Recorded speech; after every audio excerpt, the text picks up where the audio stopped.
الله أكبر نينك halkan idinka muuqda waa wada garanaysaan waa ninkii kitaabka Ilaahay ku gubay mataqaanaa wadanka Sweden muxuu yahay waxa ku dhacay ee caalamka oo dhan uu hadalhayo gaal iyo muslimba ninkii faraha la galay Ilaahay kitaabkiisa subhanahu wa ta'ala maxay tahay mucjisada ku dhacday waxaan ku ballan qaadi doonaa inaad Allahu akbar soo qori doontid maanta oo aad tacajubi doontid wallahi oo billahi ninkaas waxa ku dhacay ninkan horta waa ninkii kitaabka Ilaahay gubay wuxuu kitaabkan ku gubay sidaad ka warqabteen ba wadanka Sweden maalinkii uu kitaabka Ilaahay gubay ayaa nasasho ugu dambeysay walwal iyo walbahaar buu Ilaahay daba dhigay islaamkii oo dhan ayuu Ilaahay ku diray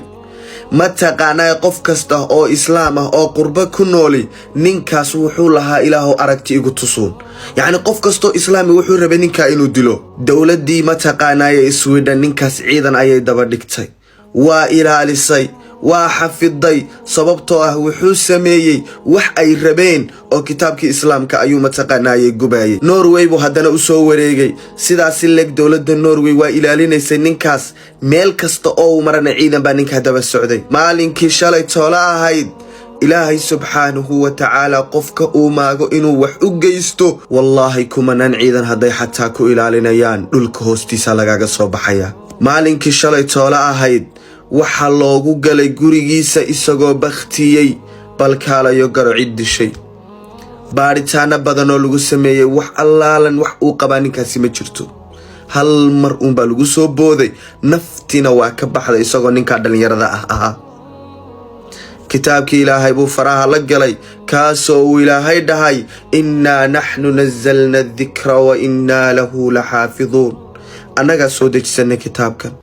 annaga ayaana ilaashanayna kii ku soo xadgudbana taasoo daran ba u dambaysa kullay wallahi oo billahi oo tallahi waa ku farxay ninkaas waxa ku dhacay mid kasta oo kitaabka Ilaahay iyo diinta Ilaahay faraha la soo galana dab buu ku ciyaaraya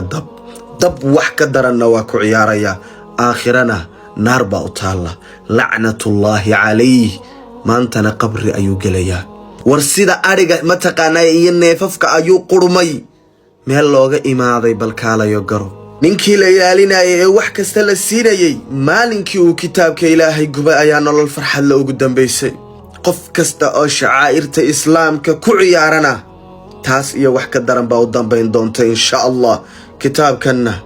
Ilaahay baa ilaalinaya muslimiintiisa ayaanu ku ilaashanaya Ilaahayna ballan ayuu taa ka qaaday annaga soo dejisanna buu Ilaahay leeyahay annagaana ilaashanayna ha ku ciyaarin shacaa'irta Ilaahay